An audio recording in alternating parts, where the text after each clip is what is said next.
Happy Friday, everyone. We're back with another happy hour edition of the Stripe Show podcast express version. This is what I'm bringing you on Fridays. Everything you need to know from this week in golf in under 20 minutes. Another week gone, another great weekend ahead. I'm your host, Samantha Marks, of course.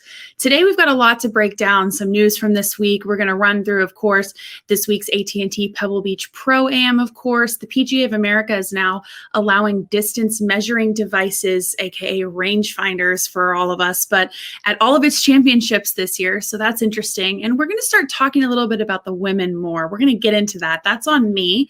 And I'm taking the initiative to do so. So we're also going to chat about Annika Sorenstam announced that she'd be teeing it up in a few weeks at Lake Nona at the Gainbridge Lpga. Also on the Lpga note, the Lpga released a list of rule changes for this season, which was likely fueled by Sofia's Popov's win, if you remember that, a few months back. And then we'll get to a few Twitter mailbag questions at the end. So I just want to appreciate everybody for joining me on this Friday. It is February 12th. It is a great day. It's going to be a little rainy here in Orlando, but we're still going to make the most of it. And I just wanted to thank you guys for joining me on this little express version of the Stripe Show podcast. So now that we have an agenda, let's start with this week's PGA Tour event. The AT&T Pebble Beach Pro No-Am, we could call it. Patrick Cantlay opened the event with a 62, which tied the course record. As I mentioned, there's no amateurs in this event this week. As we know, with this event, it's usually a celebrity thing. It's a very slow round of golf. There's lots of spectators and autographs and that kind of thing. So it's a little bit different. This is more like a regular PGA Tour stop for these guys. Patrick Cantlay is the number one player in the field after DJ pulled out earlier this week. So fitting that he's leading the event. He opened with a 62, tying the course record on Thursday. Right behind him is who? Guess what? The one and only Jordan Spieth, who holed out for eagle and shot a 65. Will he shoot another 65 today? Will he shoot 80? Who's to know? I don't know what's up with Jordan Spieth, you guys, but it looks like he's riding that waste management wave into Pebble Beach this week. And I do know that y'all need to stop tagging me in every good shot he hits on Twitter. It kills me. I get it, okay? Y'all are too funny. He's been playing good for a week. I understand. Listen, here's the deal, guys. I know he's good, right? I know he's good. I want him to be good. Of course I do. He's great for the game. To say anything else is preposterous. And it means that you just weren't listening to what I've been saying this entire time. Did you ever think about this.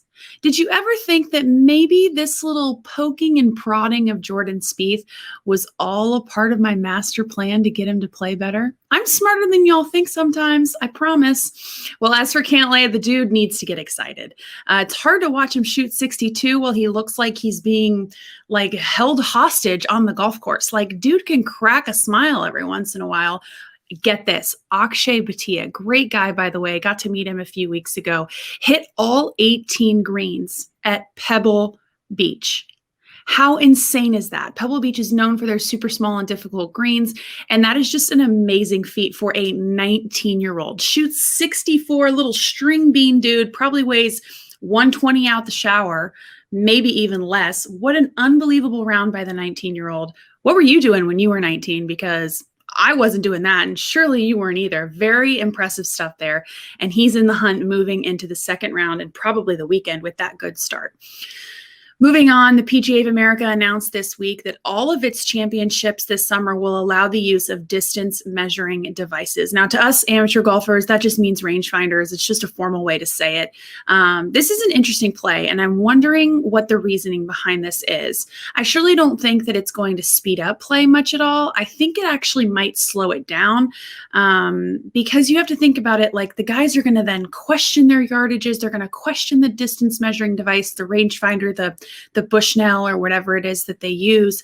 And then they're going to go to the book just to be sure. So is it an added step? I don't know how it's going to work. I'm curious what you guys think their goal is here. I'm curious your thoughts. So tag me and let me know on Twitter or Instagram.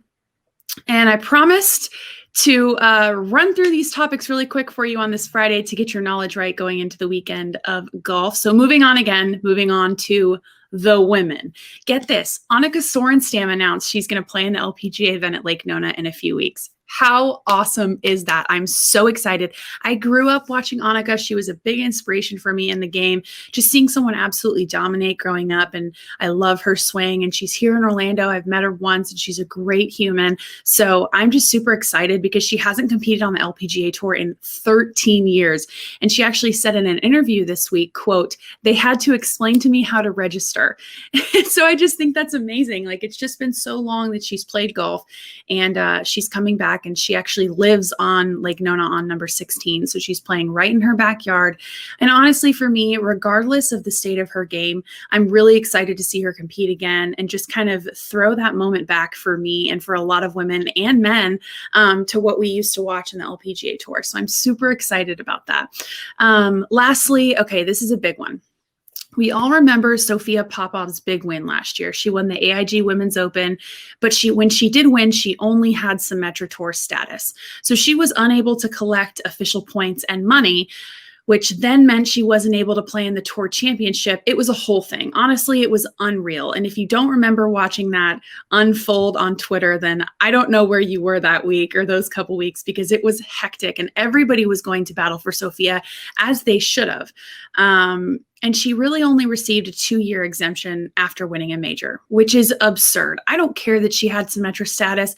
I don't care if she had no status. She deserves a 5-year exemption like everybody else. Now, this is where things change. The LPGA is looking to right its wrongs, which of course is a great thing. The new rules announced this week make it so any non-member winners can officially count money and points earned from that tournament toward the season-long races. So that's great. That kind of eliminates our issue with Sophia.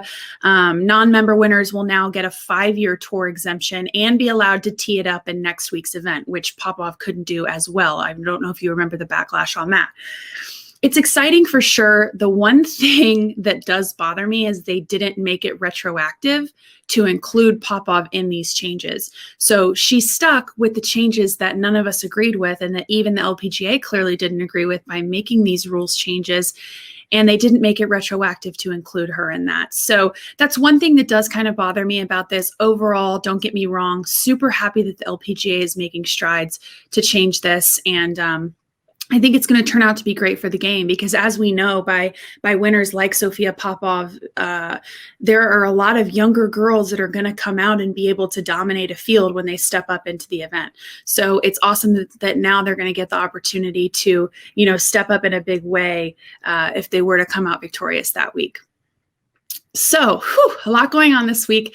A couple quick mailbag questions from Twitter. Someone asked, are we still leaving the pins in? And I say, hell no. If I can see the hole, which doesn't really mean a lot because I have a really bad vision, nothing in the world to me sounds better than the ball dropping in the hole and rattling around in the cup. So I take the pin out, especially if I'm within 15 or 20 feet, especially if I'm within 3 or 5 feet. I just see it a little bit better. I like how the hole looks a little bit bigger to me when the pin is out. So that's my take on that. I know a lot of courses still aren't quote unquote letting you do that with COVID. So wondering what you guys do. What do you guys like to do for leaving the pin in or taking it out? What's your distance range? Do let me know, because I am curious. Good friend Chris said, if I had to pick one office location for myself, would it be inside or outside? And I say that it would probably be inside, because I am like a little weather baby. And if it has like 10% chance of rain or any chance of it being cold or any chance of it being extra hot, I'm going to be inside. For me, there's too many good days to weather the bad days, literally. And this goes into the next question as well. Somebody asked me, what's my no-go temperature for golf? And this actually plays into my day today. So I'm supposed to play Friday Skins. I do it every week at Winter Park 9, the 9-hole course. The big Friday Skins game started by Matt Janella. And now it's run by Ashton Nix and a couple of us there. So we have a really good group of people, and I love hanging out with them, and I love going to play golf. However, it's going to rain this afternoon. It's a walking course. And for me, there are too many good days to be stuck on a golf course walking and chance that it's going to rain. So for me, I'm probably going to sit out today. I have played in so many events where I've been forced to play in the rain, in the sleet, in the light snow, in the extreme heat, that I'm pretty much only going to play when it's perfect weather outside now. And that's just because I'm a recreational golfer and now I do it for fun. So I want to be in a fun environment and enjoy myself while I'm playing. Someone also asked me about my love-hate relationship with Jordan Spieth. I already addressed that. So guys, that will do it for today, folks. I really tried to express it for you, just super quick today. I know we've all got a lot going on. Today was a super stressful day and week for me. So if this brought you everything you needed to know in under 15 minutes, really, I'm happy to have you here. So going to leave you with that, everything you need to know in a little bit over 10 minutes. So not that bad. Thank you for tuning in to the Stripe Show Podcast Happy Hour Express Edition. We'll be here next week. I'm your host, Samantha Marks. Be sure to subscribe, like, comment, share, anything you want to do. And do let me know about what you thought about today's podcast and any other topics you want me to cover next week. Feel free to tweet me throughout the week or to send me a DM. So I'll see you next week. I'm your host, Samantha Marks, and cheers. I hope you guys have a great weekend.